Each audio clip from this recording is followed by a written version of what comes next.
Assalamualaikum warahmatullahi wabarakatuh. Bapak, Ibu, saudara-saudara sebangsa setanah air, pagi tadi saya telah memimpin rapat terbatas secara virtual tentang Undang-Undang Cipta Kerja bersama jajaran pemerintah dan para gubernur.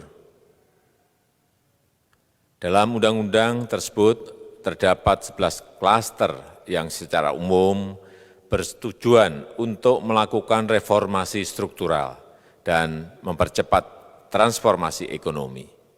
Adapun klaster tersebut adalah urusan penyederhanaan perizinan, urusan persyaratan investasi, urusan ketenagakerjaan, urusan pengadaan lahan, urusan kemudahan berusaha, urusan dukungan riset dan inovasi, urusan administrasi pemerintahan, urusan pengenaan sanksi, urusan kemudahan pemberdayaan dan perlindungan UMKM, urusan investasi dan proyek pemerintah, serta urusan kawasan ekonomi. Dalam rapat terbatas tersebut, saya tegaskan mengapa kita membutuhkan Undang-Undang Cipta Kerja. Pertama, setiap tahun ada sekitar 2,9 juta penduduk usia kerja baru, anak muda yang masuk ke pasar kerja, sehingga kebutuhan atas lapangan kerja baru sangat-sangat mendesak. Apalagi di tengah pandemi, terdapat kurang lebih 6,9 juta pengangguran dan 3,5 juta pekerja terdampak pandemi COVID-19. Dan sebanyak 87% dari total penduduk bekerja memiliki tingkat pendidikan setingkat SMA ke bawah, di mana 39% berpendidikan sekolah dasar. Sehingga perlu mendorong penciptaan lapangan kerja baru, khususnya di sektor padat karya. Jadi, Undang-Undang Cipta Kerja bertujuan untuk menyediakan lapangan kerja sebanyak-banyaknya bagi para pencari kerja serta para pengangguran. Kedua, dengan Undang-Undang Cipta Kerja akan memudahkan masyarakat, khususnya usaha mikro kecil, untuk membuka usaha baru.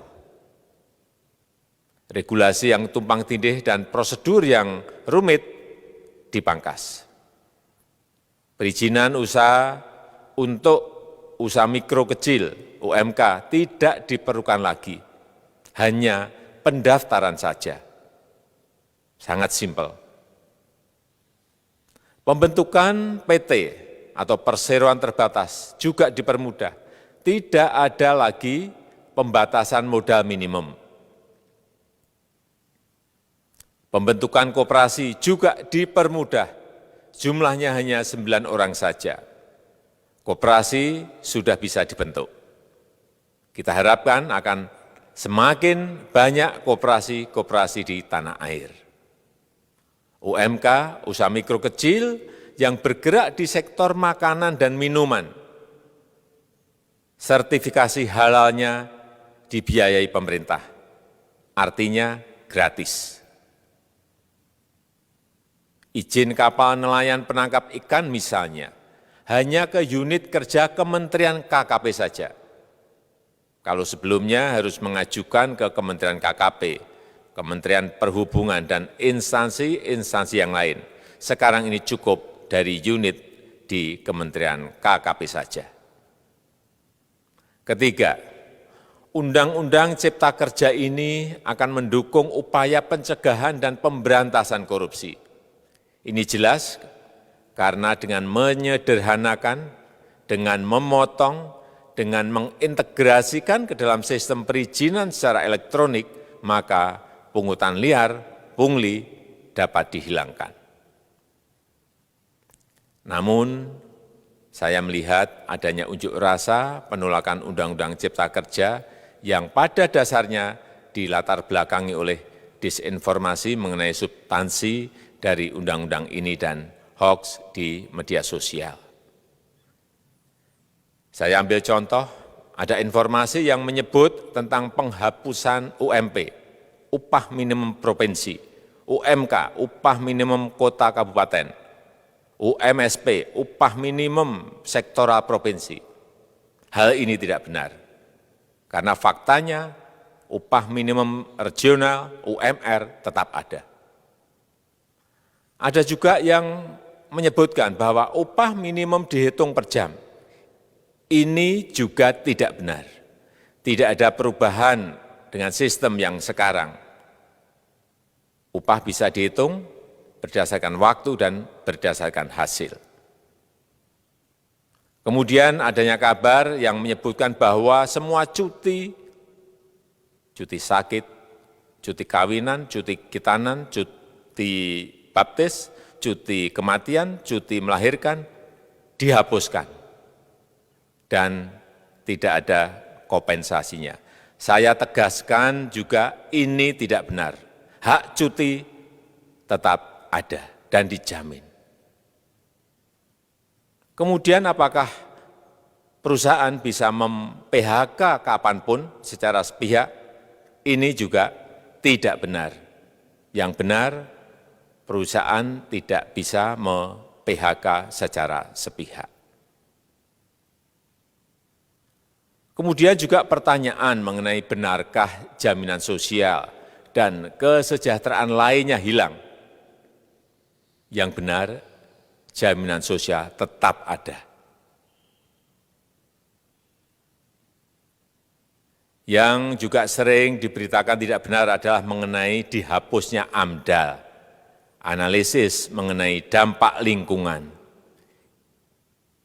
Itu juga tidak benar. AMDAL tetap ada. Bagi industri besar harus studi AMDAL yang ketat. Tetapi bagi UMKM lebih ditekankan pada pendampingan dan pengawasan. Ada juga berita mengenai Undang-Undang Cipta Kerja ini mendorong komersialisasi pendidikan. Ini juga tidak benar. Karena yang diatur hanyalah pendidikan formal di kawasan ekonomi khusus, di KEK. Sedangkan perizinan pendidikan tidak diatur di dalam Undang-Undang Cipta Kerja ini. Apalagi perizinan untuk pendidikan di pondok pesantren. Itu tidak diatur sama sekali dalam Undang-Undang Cipta Kerja ini. Dan aturannya yang selama ini ada tetap berlaku. Kemudian diberitakan bahwa keberadaan bank tanah. Bank tanah ini diperlukan untuk menjamin kepentingan umum, kepentingan sosial, kepentingan pembangunan nasional, pemerataan ekonomi, dan konsolidasi lahan serta reforma agraria. Ini sangat penting untuk menjamin akses masyarakat terhadap kepemilikan tanah, kepemilikan lahan, dan kita selama ini tidak memiliki bank tanah. Saya tegaskan juga bahwa Undang-Undang Cipta Kerja ini tidak melakukan resentralisasi kewenangan dari pemerintah daerah ke pemerintah pusat. Tidak ada. Perizinan berusaha dan pengawasannya tetap dilakukan oleh pemerintah daerah sesuai dengan NSPK, norma, standar, prosedur, dan kriteria yang ditetapkan pemerintah pusat. Ini agar dapat tercipta standar pelayanan yang baik di seluruh daerah. Dan penetapan NSPK ini dapat nanti akan diatur di dalam PP atau peraturan pemerintah. Selain itu, kewenangan perizinan untuk non-perizinan berusaha tetap ada di Pemda, sehingga tidak ada perubahan.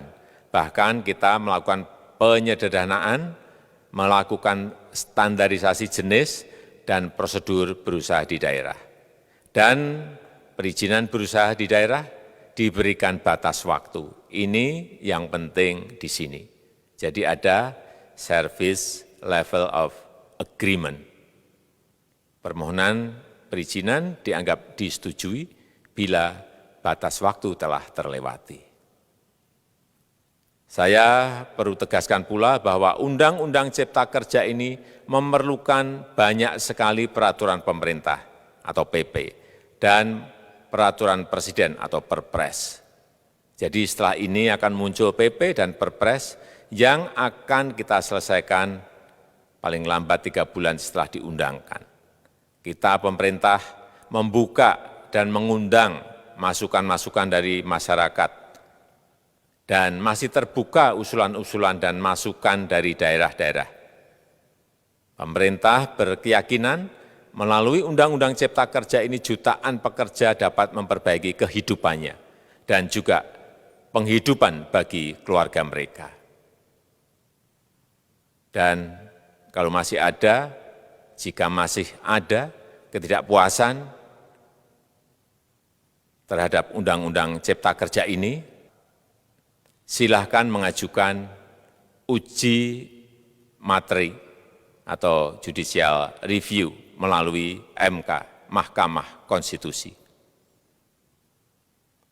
Sistem ketatanegaraan kita memang mengatakan seperti itu. Jadi, kalau masih ada yang tidak puas dan menolak, silahkan diajukan uji materi ke MK. Saya rasa itu yang bisa saya sampaikan pada kesempatan yang baik ini. Terima kasih. Wassalamualaikum warahmatullahi wabarakatuh.